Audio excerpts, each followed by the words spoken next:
మేము కూడా సహకరిస్తాం. ఇది వదిలిపెట్టి కూర్చొని తడిసిపోతాయంటే ఏందా తడిసిపోయేది? నీరటోళ్ళని కొన్ని కోట్ల మందిని చూసినాం, ఒక బొచ్చంతా చూసినాం. ఏం చేస్తావు మహా అయితే?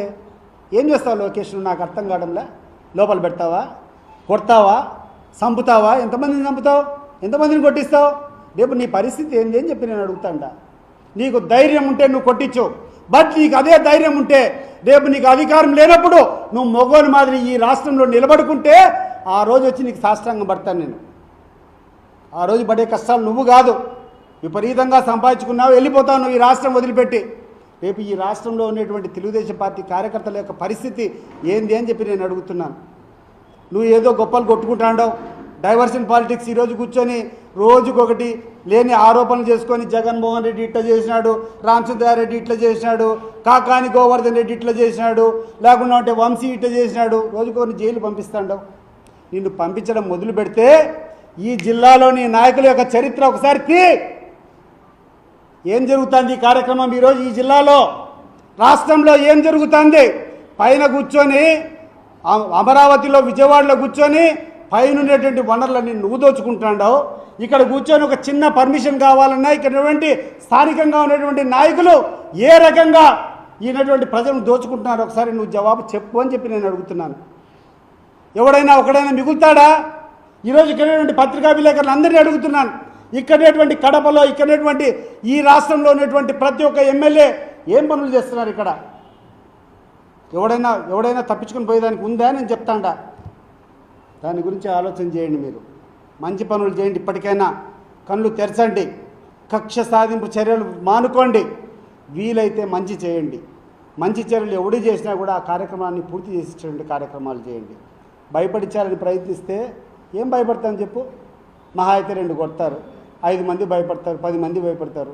ప్రపంచంలో ఉండే వాళ్ళందరూ భయపడతారా? దేశంలో ఉండే వాళ్ళందరూ భయపడతారా? ఈరోజు 4 రోజులు ఎందుకు లేబా అని చెప్పి ఇబ్బంది పడతామని చెప్పి అడ్జస్ట్ కావచ్చేమో. బట్ ఎప్పటికీ ఇట్లా ఉండదు.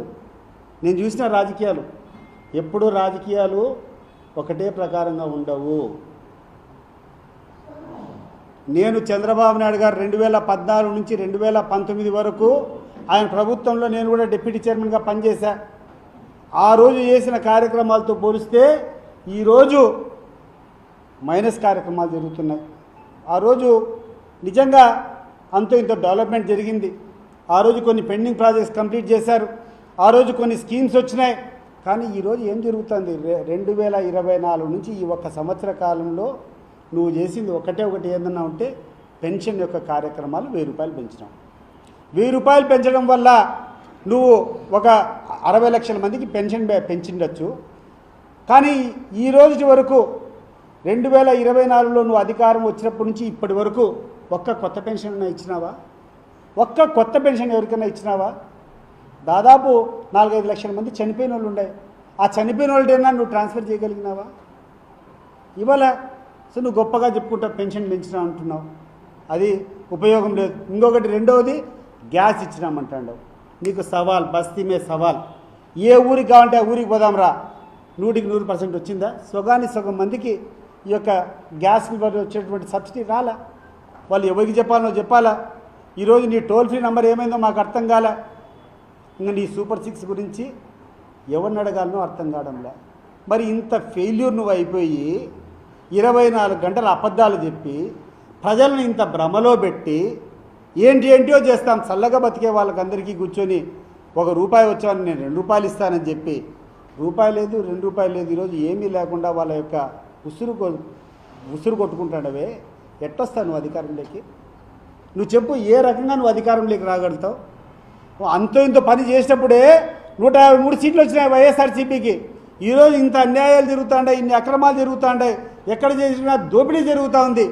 ఎక్కడ జరిగినా ఈ యొక్క ప్రభుత్వ వనరులు దోచుకుంటాడారు. ప్రభుత్వ వనరులు పక్కన పెట్టు. ఒక సామాన్యుడు ఒక చిన్న వ్యాపారం జరగాలంటే ప్రతి ఒక్కరి దగ్గర రౌడీ మామూలే. వెంచర్ వేయాలంటే డబ్బులు, ఒకటి హోటల్ నడుపుకోవాలంటే నాకు డబ్బులు, లేకుండా అంటే నువ్వు మూసుకో. విద్యాసంస్థలు నడుపుకోవాలి, బాడీలు ఇవ్వాలంటే నాకు డబ్బులు. ఏం జరుగుతుంది ఇక్కడ మీరు చెప్పండి? ఏ నియోజకవర్గంలో ఎక్కడ ఏ నాయకుడు నిజాయితీగా ఉంటాడో నాకు చెప్పాలి. నాకు ఒక్క నాయకుని పేరు చూపించిదో this leader is above corruption అని చెప్పండి నాకు. నువ్వు కూర్చొని కరప్షన్ ఛార్జెస్ మీద నువ్వు అందరినీ లోపలేస్తావా? హాస్యాస్పదంగా లేదా ఇది? ఎంతమందిని వేస్తావా నువ్వు లోపల? నీ వాళ్ళ పరిస్థితి ఏంది రేపు చెప్పు. నీ వాళ్ళు ఏమైనా ఉన్నతంగా ఉన్నారా? నీ వాళ్ళ గురించి పక్కన పెట్టు, నీ కథ చెప్పు. అసలు ఈరోజు అమరావతిలో అనేక కార్యక్రమాలు జరుగుతున్నాయి. డెవలప్మెంట్ పేరుతో అనేక వర్కులు నువ్వు పిలిచినావు. ఈ వర్కులన్నీ నేను ధైర్యంగా చెప్తున్నా 20% లెస్, 20% తక్కువకు నేను చేసేదానికి సిద్ధం. అప్పచెప్తావా? ప్రభుత్వ ఖజానాకు 20% నేను ఆదా చేస్తాను రెడీగా, నాకు ఇస్తావా? అన్నీ మ్యానిపులేటెడ్, నీ ఇష్టం కానీ నీకు ఎవడు కావాలనుకుంటే వానికి ఇచ్చుకున్నావు మంగవాదులకు. కరప్షన్ కాదా అని చెప్పి నేను అడుగుతున్నా. 1,00,000 కోట్ల పైన నువ్వు ఒక్క రాజధాని పైనే పెడితే మిగిలిన ప్రాంతాలంతా ఏమి కావాలా? ఏమి నీకు రాజధాని ఒకటే మక్కువ, రాజధాని ఒక్కదాని మీదనే మక్కువ ఎందుకు నేను అడుగుతున్నాను.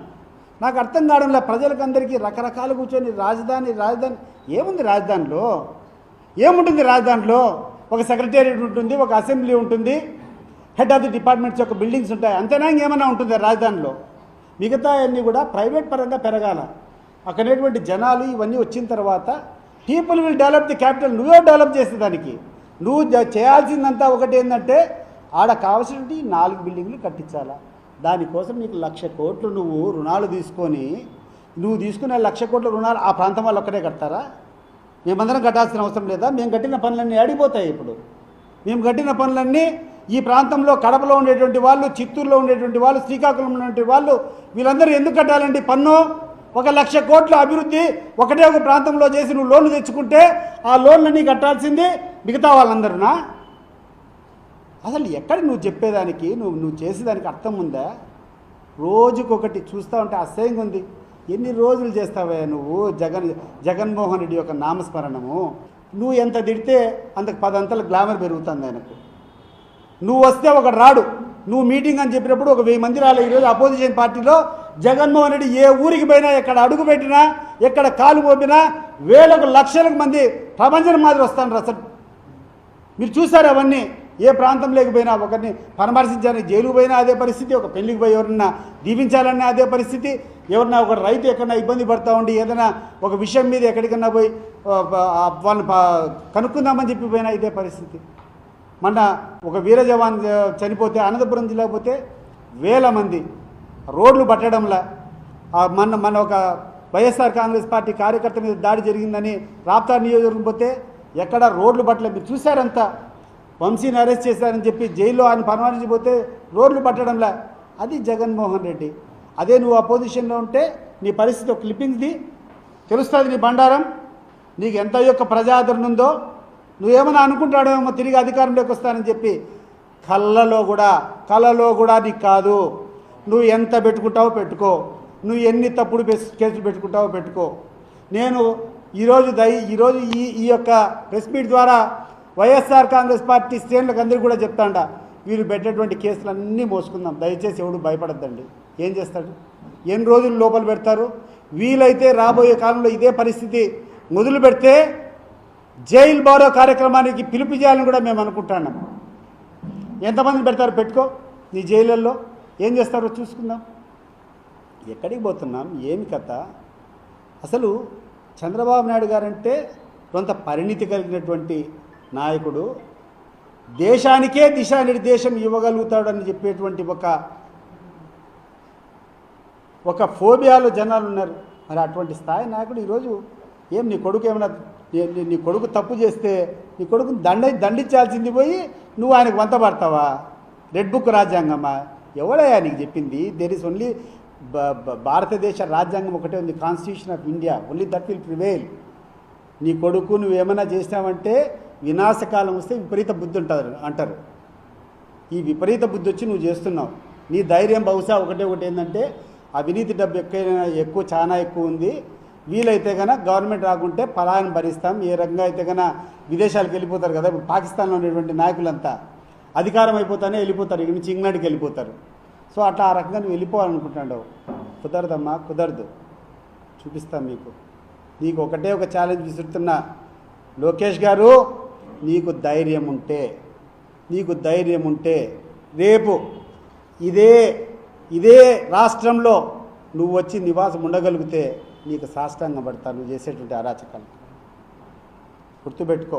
ఇప్పటికైనా మంచి పద్ధతిలో నడుచు. ఏం భయపడిస్తావా? ఎవడు నువ్వు అసలు? ఏ అధికారం ఉంది నువ్వు మమ్మల్ని భయపడించేదానికి? ఏ అధికారం ఉంది మా మీద నువ్వు తప్పుడు కేసులు పెట్టడానికి? నీకు ఏ అధికారం ఉంది? ఎవడిచ్చాడు నీకు అధికారం? ఈరోజు సామాన్యుని తీసుకొని జెండా బీకితే 307 సెక్షన్ పెడతావా?